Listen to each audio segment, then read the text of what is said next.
No ar, Jornal da CUT. Notícias, Giro sindical, direitos, mundo do trabalho, política, economia, saúde. Aqui, a classe trabalhadora tem voz. Olá Brasil, eu sou o André Acarini. O Jornal da CUT começa agora e hoje traz os seguintes assuntos. Congresso vota PL do governo Lula para pagar piso da enfermagem a partir de maio. Ajuste fiscal do governo Bolsonaro aumentou as desigualdades e a injustiça social, é o que diz o INESC. E ainda, Enem 2023. Isenção do pagamento já pode ser solicitada. Confira a partir de agora aqui no Jornal da CUT. Rádio CUT. Aqui, a classe trabalhadora tem voz. Acesse pelo site www.cut.org.br. Depois de uma longa luta que durou anos, os trabalhadores e trabalhadoras da enfermagem finalmente podem começar a receber o piso nacional da categoria já a partir de maio. Isso porque hoje, terça-feira, deve ir à votação no Congresso Nacional em regime de urgência o projeto de lei do governo Lula que abre um espaço fiscal de 7,3 bilhões de reais no orçamento para pagar o mínimo da categoria. O governo optou por um projeto de lei que deve ser votado pelos deputados e senadores durante uma sessão conjunta prevista para hoje, para evitar o trâmite de uma medida provisória, alvo de embates sobre o seu rito entre Câmara e Senado, o que poderia atrasar ainda mais o pagamento. A manobra busca apressar a análise do texto na Comissão Mista de Orçamento, junto à proposta que trata do reajuste de 9% a servidores públicos federais. Uma reportagem publicada pela Carta Capital apurou que esse projeto de lei do governo, não prevê pagamento retroativo aos profissionais da enfermagem. O montante destinado ao mínimo da categoria virá do Fundo Social do Pré-Sal, formado por receitas arrecadadas em áreas partilhadas com a iniciativa privada. A União vai custear as despesas com a complementação do excedente orçamentário dos estados, municípios, entidades filantrópicas e redes particulares que possuem o mínimo de 60% dos pacientes atendidos pelo SUS, o Sistema Único de Saúde.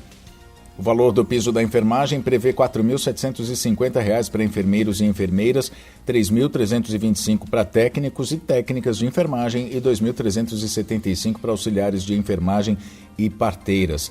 O PL 2564, lá de 2020, chamado PL da Enfermagem, de autoria do senador Fabiano Contarato, do PT do Espírito Santo, foi aprovado pelo Congresso Nacional no ano passado, mas não indicava a fonte de recursos, gerando insegurança jurídica. Isso porque a Lei de Responsabilidade Fiscal determina que projetos que criam despesas obrigatórias sejam acompanhados da indicação da origem dos recursos para bancar a proposta. Diante desse impasse, o ministro do STF, Luiz Roberto Barroso, havia suspendido o pagamento do piso para atender um pedido da Confederação Nacional de Saúde, Hospitais e Estabelecimento de Serviços, a CN Saúde, que ajuizou uma ação direta de inconstitucionalidade. A entidade alegava riscos à empregabilidade e à rede de saúde por conta do aumento dos custos que deve acompanhar a efetivação do piso. Segundo o Conselho Federal de Enfermagem, o CONFEM, são mais de 2.600.000 trabalhadores ativos no Brasil nos 4 segmentos da enfermagem. 642 mil enfermeiros, 1,5 milhão de técnicos, 440 mil auxiliares e 440 mil parteiras. A entidade alerta que os profissionais podem ter registro em mais de um segmento. Política. De acordo com o balanço geral do Orçamento Geral da União de 2022, o ajuste fiscal imposto nos últimos 4 anos do governo de Jair Bolsonaro não trouxe a recuperação da economia e, para piorar, aumentou as desigualdades e a injustiça social.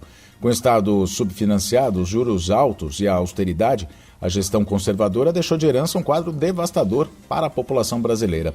O documento confirma o cenário de desmonte, já que já vinha sendo denunciado por movimentos populares e pela sociedade civil durante toda a gestão da extrema-direita. De acordo com um levantamento feito pelo INESC, o Instituto de Estudos Socioeconômicos, foram identificados 4 movimentos articulados para que a tragédia fosse colocada em prática. O primeiro deles, a desestruturação do Executivo Federal entregue a forças privatizantes ou fundamentalistas. fundamentalistas. A lista segue com apontamentos graves, como a percepção de que a gestão bolsonarista atuou para a eliminação física daquelas pessoas, das comunidades e dos povos que não interessam ao projeto fascista e à sua base política. Por fim, a relação cita a drenagem de recursos orçamentários para alimentar as eleições dos aliados e a incompetência e presença de equipes totalmente despreparadas para os cargos que ocuparam.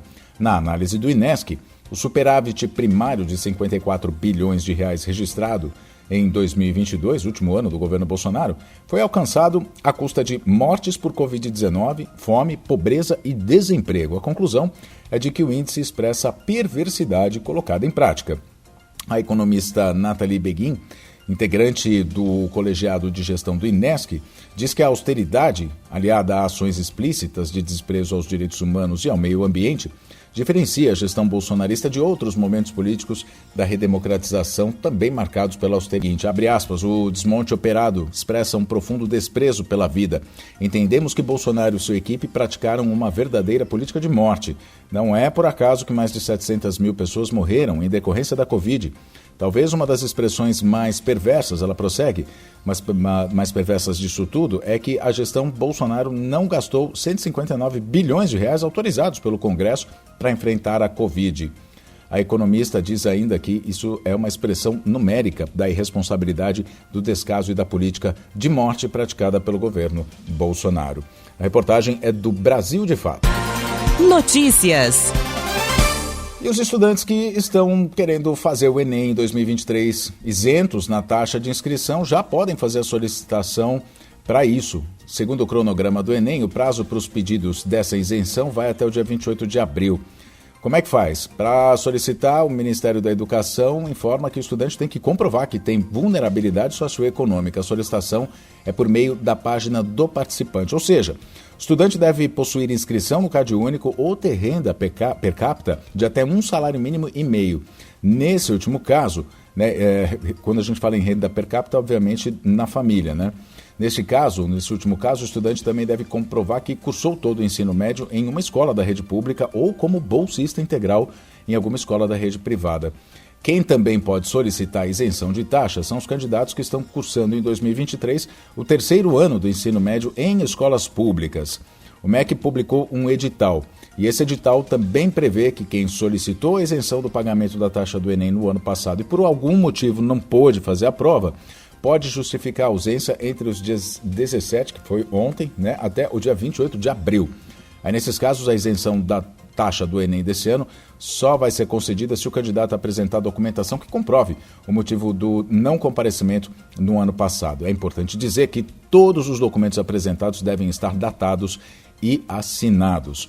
O INEP, Instituto Nacional de Estudos e Pesquisas Educacionais Anísio Teixeira, que é responsável pela realização do Enem, ressalta que a aprovação do pedido de isenção ou da justificativa de ausência não garante a inscrição do Enem 2023. É bom ficar atento aos prazos do Enem, que vão acontecer entre os dias 5 e 16 de junho de 2023 também. Esse exame do Enem 2023 está previsto para ocorrer nos dias 5 e 12 de novembro deste ano.